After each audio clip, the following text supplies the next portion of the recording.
फैसला माँ का। गीता की आदत थी कि सुबह उठने के बाद उन्हें गर्म पानी चाहिए होता था।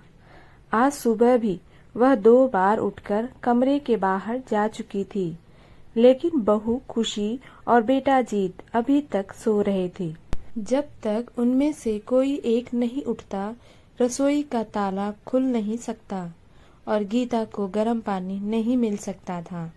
असल में गीता खुद से पानी गर्म कर सकती थी, लेकिन समस्या यह थी कि खुशी रात को रसोई का काम खत्म करके उसमें ताला लगा देती थी। इस वजह से गीता को हर सुबह इंतजार करना पड़ता था। जब घड़ी में 9:30 बज गए और गीता से रहा नहीं गया, तो उन्होंने बेटे के कमरे का दरवाजा खटखटाया। कुछ देर बाद जीत ने गुस्से में दरवाजा खोला और कहा, माँ, सुबह सुबह क्यों परेशान कर रही हो? बेटा, मुझे गर्म पानी चाहिए, रसोई का ताला बंद है। दे दो ताकि मैं पानी गर्म कर सकूं। एक दिन बिना गर्म पानी के नहीं रह सकती क्या? आज संडे है, सोचा था देर तक सोऊंगा। रोज तो खुशी देती ही है, आज क्यों इतनी जल्दी है? जीत चिढ़ते हुए कमरे में लौटा और खुशी को जाकर चाबी लगाने को कहा। खुशी ने नाराजगी जताते हुए चाबी गीता के हाथ में थमाई। आप ही दरवाजा खोल लीजिए और पानी गर्म कर लीजिए। वैसे अगर चाय बना देंगी तो ठीक रहेगा। मेरी नींद खराब हो गई, सिर दर्द कर रहा है। सास को बहू सोती अच्छी नहीं लगती है ना? यह कहते हुए वह वापस लेट गई। गीता ने चुपचाप रसोई का ताला खोला, पानी गर्म किया और बेटे बहू के लिए चाय बनाकर उनके कमरे में रख आई। जैसे ही वह अपने कमरे में आई, उनका 5 साल का पोता अंश जाग गया और दूध मांगने लगा। गीता मुस्कुराई और बोली, अभी लाती हूँ। दूध गर्म कर ही रही थी कि जीत गुस्से में रसोई में आ गया। माँ, आप अंश का ध्यान नहीं रख सकती?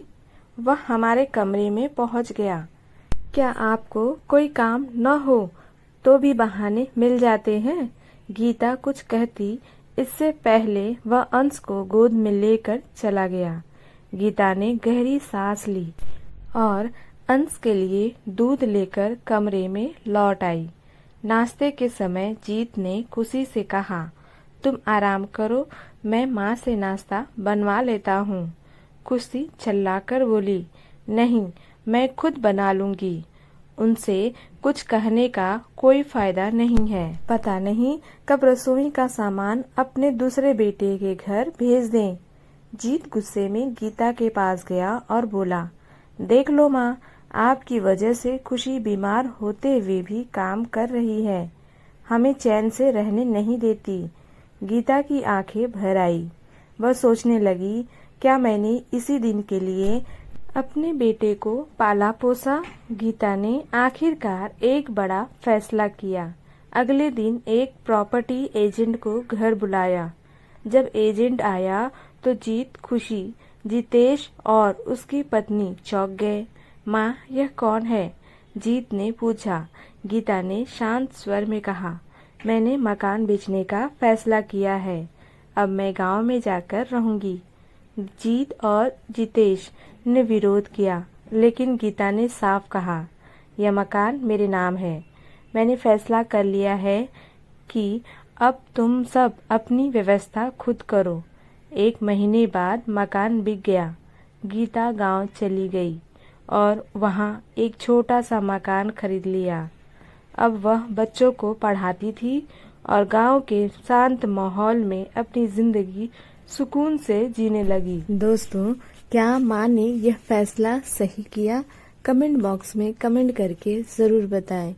वीडियो अच्छी लगे तो एक लाइक जरूर करें और चैनल पे न्यू हो तो चैनल को सब्सक्राइब कर लें, जिससे आपको लेटेस्ट अपडेट मिलती रहेंगी। वीडियो देखने के लिए धन्यवाद।